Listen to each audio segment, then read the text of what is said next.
आज आपण करूयात सोयाबीनची सुकी भाजी। तर हे बघा, मी इथे बगुल्यामध्ये सोयाबीन भिजवून घेतलेली आहे।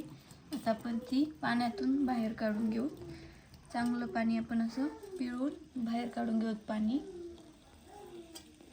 तर मी पाण्यातून सोयाबीन बाहेर काढून घेतलेली आहे आणि इकडे एक कांदा कापून घेतलाय। आता आपण भाजी बनवून घेऊ। तर मी कढईमध्ये तेल तापून घेतलेलं आहे। आता आपण त्यात कांदा टाकून परतायला।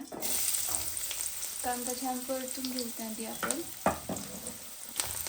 तर हे बघा, अशा प्रकारे मी कांदा परतून घेतलेला आहे। आता कांदा आपण साईडला करून त्यामध्ये थोडेसे जिरे घालू।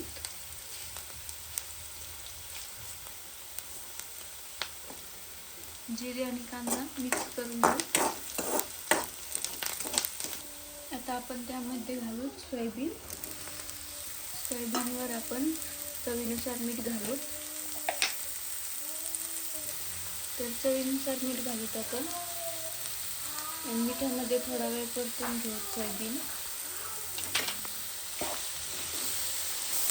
सोयाबीन परतून घेतली। आता आपण त्यात घालू थोडासा मसाला, थोडंसं तिखट,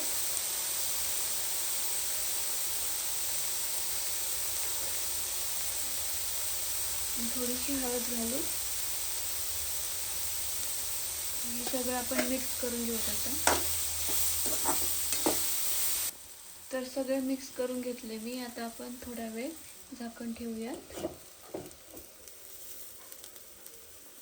आता आपण झाकण काढून घेऊयात। पळीने एकदा हलवूयात।